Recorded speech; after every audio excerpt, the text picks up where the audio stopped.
Hi, everyone, and welcome to week 8. This week we are living in chapter 14 of your textbook, which deals with music in concert. And look really closely at the reading assignments folder this week. It's a little bit different than usual. You've got a portion of chapter 14 as well as a couple of extra assignments brought in. So make sure to look through that carefully. Let me know if you have any questions, but look through those reading assignments in that folder for week 8 very carefully so that you read the correct material for your next quiz.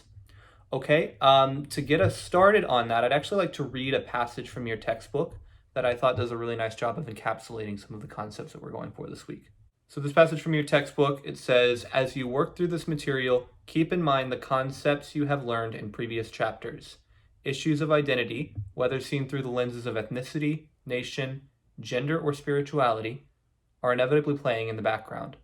Remember, even events in the concert hall are about more than just musical tones. Concerts reflect attitudes about the way people expect society to function. Paying close attention to these actions and attitudes can tell us important things about who we are. So I really like that quote, so I think that's a good thing to keep in mind as you're reading this material.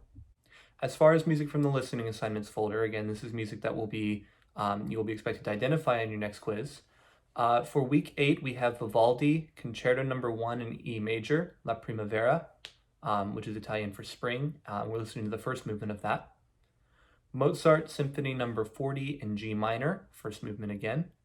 Schönberg, Mondestrunken, and Nacht from Pierre Lunaire, and you want to be able to differentiate between each of the two, so make sure you can tell one from another. Just saying Schönberg wouldn't render the right answer. And Charlie Parker's Ornithology. Again, that's one of your outside readings. We'll deal with that one.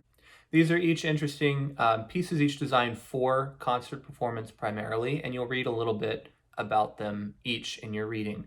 But just to give you a brief overview, Vivaldi's Four Seasons is a Baroque collection of music, primarily string-based.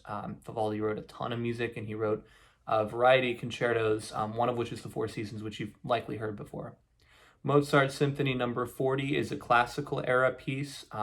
It's very balanced in its formal structure and its phrase structure. We're looking at a lot of four-bar phrases and clear melodic content. Schönberg is a really interesting character.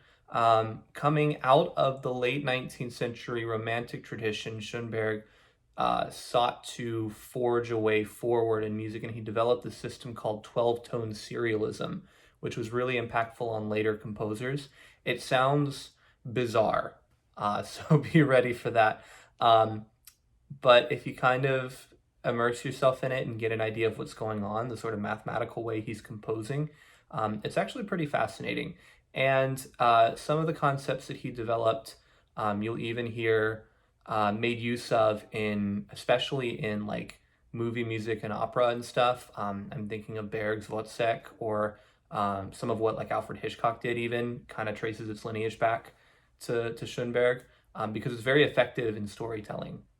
But that's not quite what Schönberg was trying to do. I think Schönberg was very much thinking theoretically about, how can I make music in a new and modern way. And lastly, Charlie Parker's Ornithology. Charlie Parker is one of the greats of the jazz bebop era. And bebop, as opposed to, let's say the swing era of jazz from the 30s, you think of the big bands like Glenn Miller, Benny Goodman, people like that. Some of the people who were even to an extent, the bands backing up people like Frank Sinatra.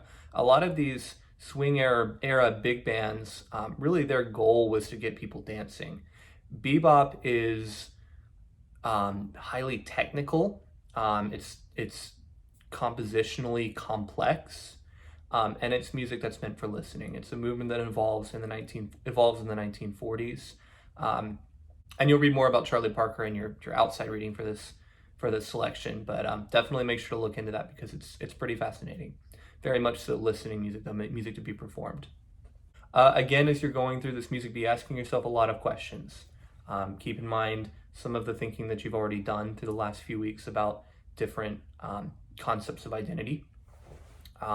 Think about what does it mean for music to be performance versus in some way functional. Concert music as sort of an art tradition. What does it mean to listen to music versus to participate in music? All kinds of questions you could ask yourself on this. Okay, final bit of housekeeping I wanna bring up. Don't forget that Friday, October 14th, you have your discussion 2 post due.